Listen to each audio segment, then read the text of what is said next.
Hello, Celine. I'm sorry for everything I've done. I've actually struggled with the guilt of whatever it is I did to you, and I'm really sorry for everything. And I really want us to sit down and talk about stuff. Hello. Hi phenomenal people, and welcome back to another video.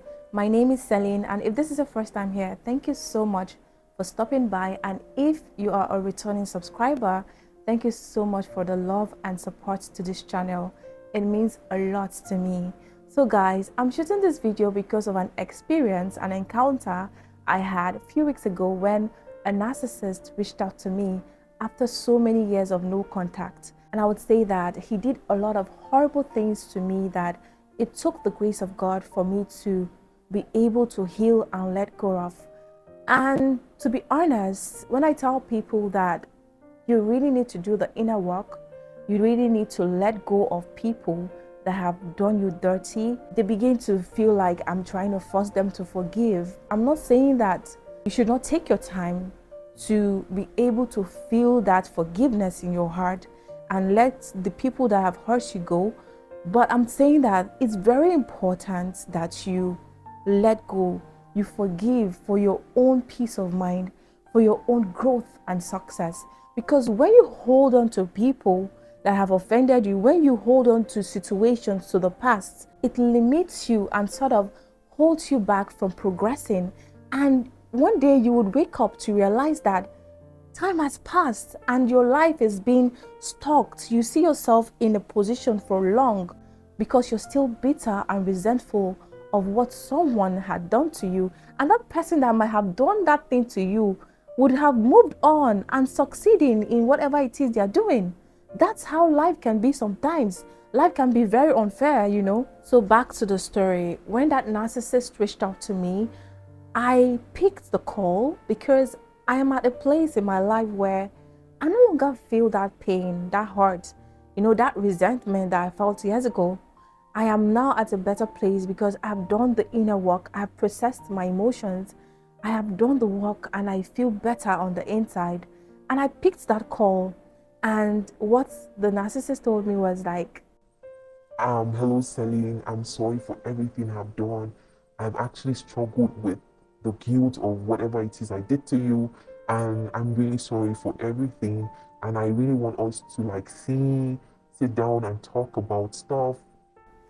and my response was like, oh yeah, thank you so much for the apology, but there is really no need for us to sit down and talk about anything. The phone conversation is enough. And when I responded that way, he was shocked because he was expecting me to maybe shout or scream, or there was a sort of reaction that he was expecting from me based on the things that he had done that would warrant me to act in the way that I would have acted towards him. But he didn't see that reaction. He didn't feel that resentment anymore, and he was surprised. I could sense it because there was silence at some point, and then he started pressurizing me. Oh, please, let's see.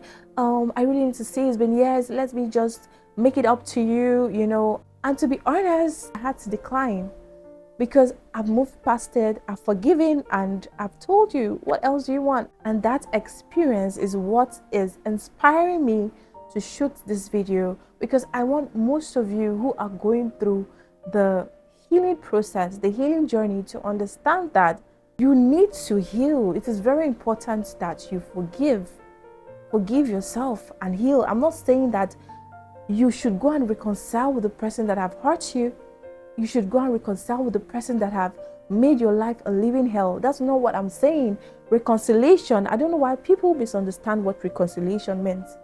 Reconciliation doesn't mean that you should go and befriend, or you should go and put yourself in the same situation that have torn you apart or have made your life miserable. That is not what forgiveness is all about. You can actually forgive and love from afar.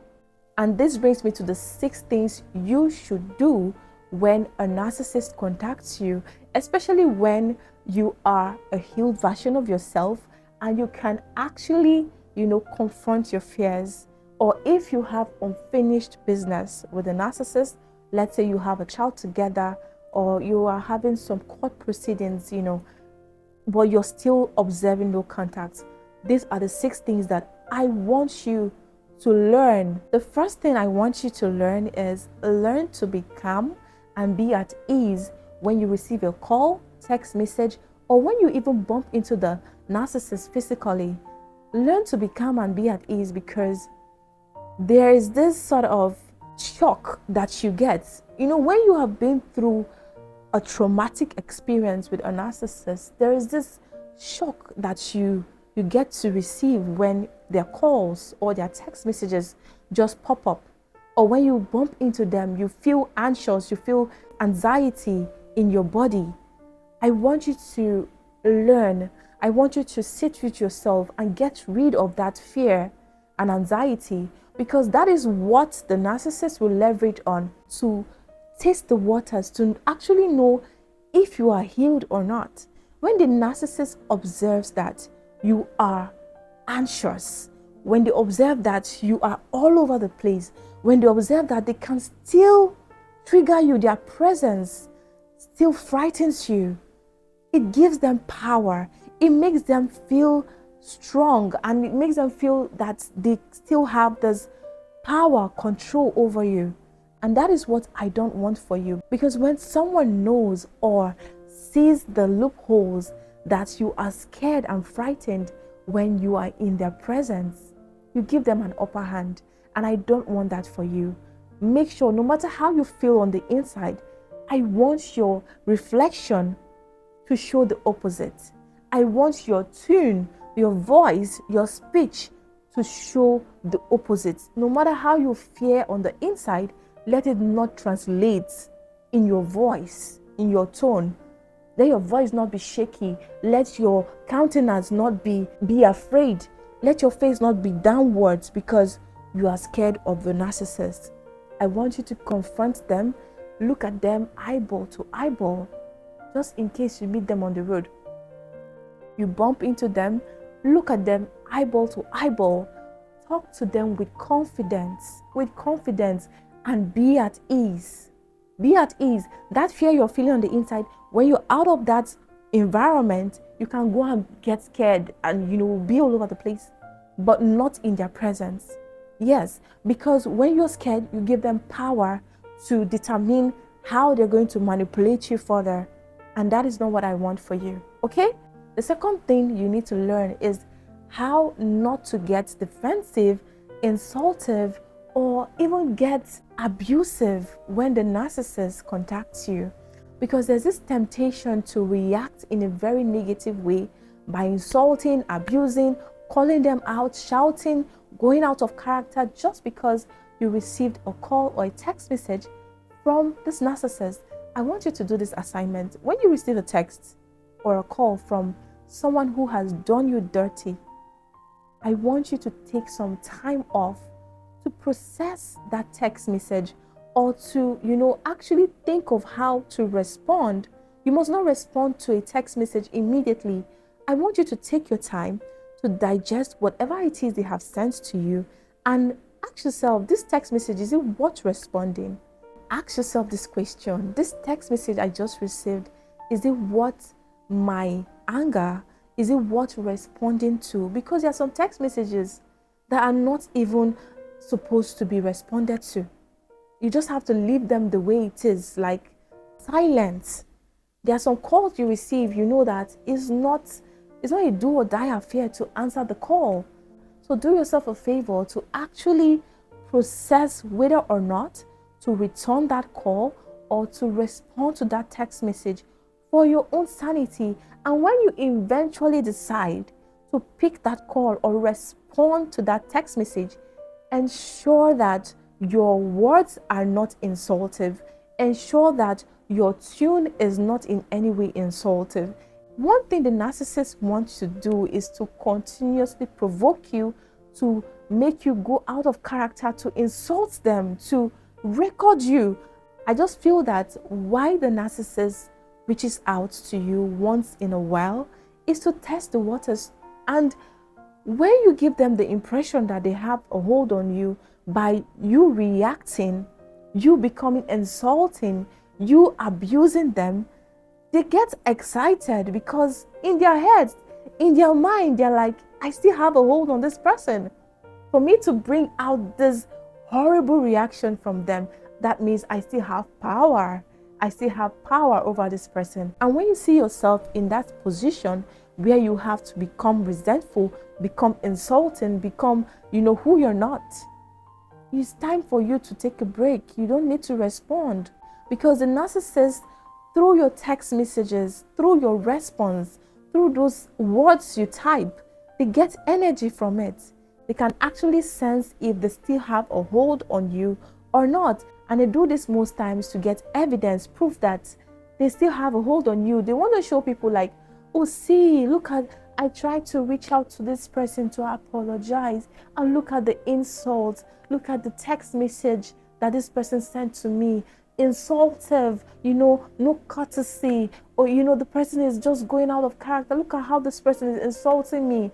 Most times the narcissist reaches out to you just to have proof, to show to people who cares to listen, that you are a horrible person, that you're not a nice person, and that. And they also want to feed off from your energy just by you responding to them. Please don't give them that power. Don't give them that excitement they are looking for, that they still have control over your emotions. Don't.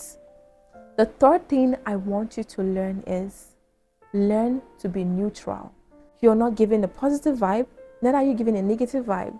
You're just in between, and that confuses the narcissist, because they can't really dictate if you are happy or excited. You become unpredictable by being neutral. And that is one way to conquer the narcissist, when they know that you are not in, neither are you, you're just unpredictable. Just be neutral, give them this, okay, or all right. Oh, you called to apologize. Oh, okay. Apology accepted, okay. Like, you don't give any reaction at all. No reaction at all, either positive or negative.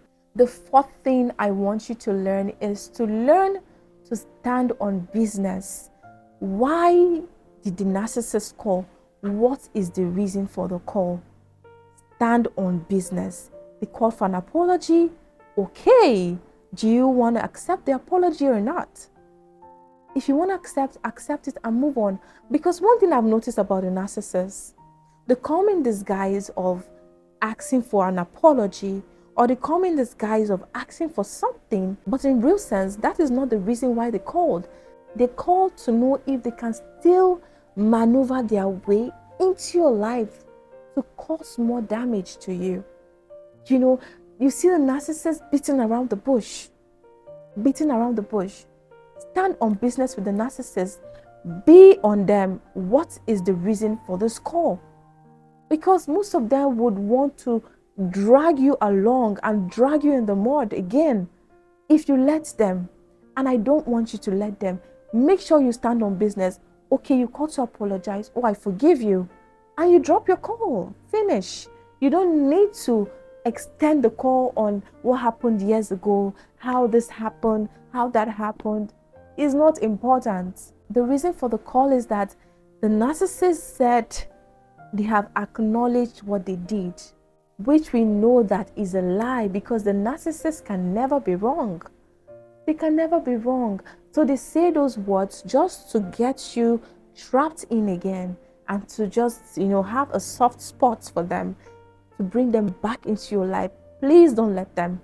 I want you to remember the pain you faced, right? I want you to think of how you were treated. Were you treated right? I don't want you to go back to your mess again.